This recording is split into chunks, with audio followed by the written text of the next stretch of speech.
So guys welcome back to my YouTube channel invest my way. आज हम लोग discuss करेंगे एक ऐसे स्टॉक के बारे में जिसकी जो लिस्टिंग हुई थी वो अच्छी खासी प्रीमियम में हुई थी। ठीक है। और जिन लोगों ने इसका आईपीओ खरीदा होगा उनको अच्छा खासा यहाँ पे प्रॉफिट हुआ होगा। ठीक है। तो उस कंपनी का नाम है पाइन लैब्स लिमिटेड।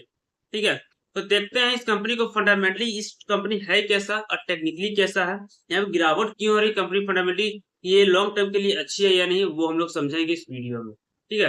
तो देखते हैं इस कंपनी का मार्केट कैपिटलाइजेशन कितना, 27,438 करोड़ की ये कंपनी है। और कंपनी का करंट प्राइस कितना चल रहा है, 239 रुपए का। हाई जो लगा है 284 रुपए का और लो जो लगा है 234 रुपए का। आप समझ सकते हैं ये कंपनी 14 तारीख को लिस्ट हुई है और इस कंपनी की जो लिस्टिंग हुई धमाकेदार हुई, बहुत ही शानदार हुई, वो भी 9.5% के प्रीमियम के साथ हुई है। और एनएससी में कितना 242 रुपए में लिस्ट हुई थी। ठीक है। हालांकि आईपीओ का प्राइस कितना था 221 रुपए का, लेकिन जो लिस्टिंग हुई है 242 रुपए में। तो यहाँ पर निवेशकों को कितना फायदा हुआ आप समझ सकते हैं। 221 रुपए की चीज 242 रुपए, ऑटोमेटिक यहाँ पे कंपनी हर निवेशक को एक शेयर पे 21 रुपए का फायदा हुआ। ठीक है। तो कितनी बड़ी बात है। उसी तरह से ये जो कंपनी का फंडामेंटली कैसा है, तो कंपनी आपको डिविडेंड तो नहीं देती है, नई नई कंपनी है। फेस वैल्यू भी कंपनी का 1 रुपए का है। प्लेस कंपनी का शेयर नहीं है, ये अच्छी बात है। पिछले 3 साल का प्रॉफिट यहाँ डेटा नहीं दिया हुआ है, लेकिन 3 साल का सेल ग्रोथ दिया हुआ है 34.6% का। लेकिन देखा जाए यहाँ पर तो और कुछ डेटा ठीक ठाक नहीं दिए, क्योंकि नई कंपनी 14 तारीख को लिस्ट हुई है इसीलिए। ठीक है। अब देखते हैं कंपनी का यहाँ पे क्वार्टर में ऐसे कुछ नंबर्स नहीं आए हैं, लेकिन प्रॉफिट एंड लॉस देखा जाए तो कंपनी का सेल कितना हुआ है 2020 में 848 करोड़। ठीक है। लेकिन प्रॉफिट 47 करोड़ का नुकसान। फिर उसके अगले साल 670 करोड़ का कंपनी का सेल हुआ है, लेकिन 56 करोड़ का नुकसान फिर से उसी साल। फिर सेल देखते हैं 2022 में 932 करोड़, पिछले साल के मुकाबले सेल बढ़ा, लेकिन नतीजा वही 23 करोड़ का फिर नुकसान। ठीक है। फिर 2023 आते हैं तो 1281 करोड़ का कंपनी का सेल हुआ है, लेकिन फिर नतीजा वही रहा 56 करोड़ का नुकसान। फिर अगले साल आते हैं 2024 में 1770 करोड़ का यहाँ पे सेल हुआ है कंपनी का, लेकिन 342 करोड़ का नुकसान। फिर 2025 मार्च में आते हैं तो 2274 रुपए का सेल हुआ है, लेकिन कंपनी को फिर से नुकसान 145 करोड़ का नुकसान। तो आप समझ सकते हैं कि पिछले 6 साल से इस कंपनी ने कभी प्रॉफिट किया ही नहीं है। पिछले 6 साल से इस कंपनी का सिर्फ सेल तो बढ़ रहा है, लेकिन प्रॉफिट नहीं हो रहा है। ये चिंता का विषय है और इसी वजह से इस कंपनी का ईपीएस माइनस में आ चुका है, -1.73। ठीक है। ये अच्छी बात है। पिछले साल कंपनी का ऑपरेटिंग प्रॉफिट माइनस में था, -25 करोड़। इस बार 218 करोड़ का ऑपरेटिंग प्रॉफिट रहा। ठीक है। तो ये अच्छी बात रहा। तो लेकिन पिछले 6 साल से कंपनी प्रॉफिट दे ही नहीं पा रही, ये चिंता का विषय है।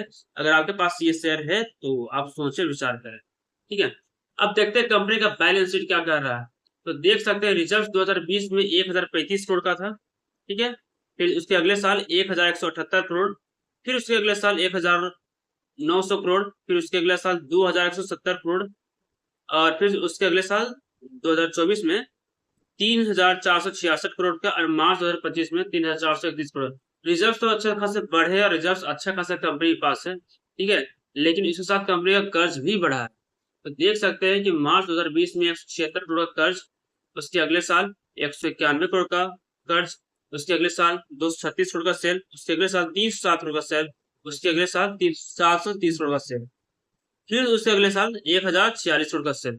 तो कंपनी का कर्ज कर्ज ही है, ये जो कर्ज है कंपनी का वो बढ़ता रहा। 176 करोड़, 191 करोड़, 236, तो हर साल कंपनी का कर्ज बढ़ा है। ठीक है। रिजर्व के साथ कंपनी का बढ़ा है, कर्ज भी बढ़ा है। लेकिन कंपनी का अच्छा बात है एसेट, कंपनी का एसेट 10,698 करोड़ का एसेट है, ये अच्छा बात है कंपनी के लिए।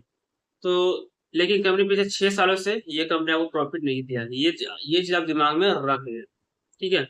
अब देखते हैं कंपनी के यहाँ पे एफआई के पास हिस्सेदारी क्या है, 5.14% की हिस्सेदारी। ठीक है। टीआई के पास 9.91% की हिस्सेदारी है एंड 84.97 किसके पास है, पब्लिक के पास है। तो अब सोचने वाली यहाँ ये बात है, इस कंपनी को जिन्होंने बनाया उसके पास कोई भी शेयर नहीं है, इसके पास कोई शेयर है ही नहीं। प्रमोटर्स जो होते हैं, जो कंपनी फाउंडर जो होते हैं, उनके पास कोई शेयर नहीं, ये बहुत चिंता का विषय है, ठीक है। पिछले 6 साल से कंपनी नुकसान दे रही है और यहाँ पर मोटर्स की हिस्सेदारी भी नहीं है। ये 2 चीज़ बहुत चिंता का विषय है, अगर आपके पैसे लगे हैं तो, ठीक है। और कंपनी का कर्ज भी बढ़ रहा है, नो डाउट। अब देखते हैं कंपनी को टेक्निकली आखिर हुआ क्या। तो जैसे कि हम लोग जानते हैं कि कंपनी जो लिस्ट हुई है, यहाँ पे 9.5% के प्रीमियम के साथ लिस्ट हुई है, ठीक है। तो अभी यहाँ पे कुछ गिरावट देखने को मिली है। कितनी गिरावट देखने को मिली है देख सकते हैं यहाँ पर 1.11% गिरावट देखने को मिली। तो समझते हैं कि कंपनी अभी जो क्या कर रही है, ठीक है। कंपनी 234 का लेवल को टच करके ऊपर तो गई है, हो सकता है इस लेवल से यहाँ ब्रेक कर सकता है। क्यों? क्योंकि यहाँ पर जिन लोगों को यहाँ फायदा हो रहा है वो अपना प्रॉफिट निकालने की कोशिश करेंगे यहाँ पर, ठीक है। जिन लोगों को यहाँ पर प्रॉफिट हो रहा है, यहाँ प्रॉफिट बुकिंग देखने को मिलेगी, इसके वजह से यहाँ पर गिरावट देखने को मिल सकती है और करेक्शन देखने को मिल सकता है, ठीक है। ये है असली वजह यहाँ पर एक रेड कैंडल का और यहाँ पे स्टॉक नीचे आते हैं, ठीक है।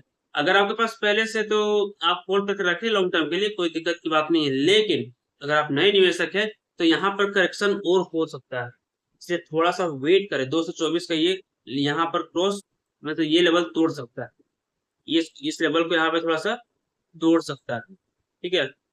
थोड़ा सा ये इस लेवल को तोड़ सकता है, इसीलिए आप थोड़ा सा वेट करें, ठीक है।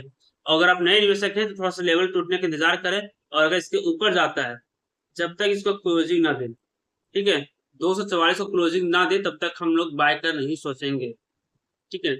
244 को क्लोजिंग ना दे तब तक हम बाय नहीं सोचेंगे, लेकिन यहाँ पे करेक्शन और होने की संभावना है, इसीलिए आप थोड़ा सा वेट करें।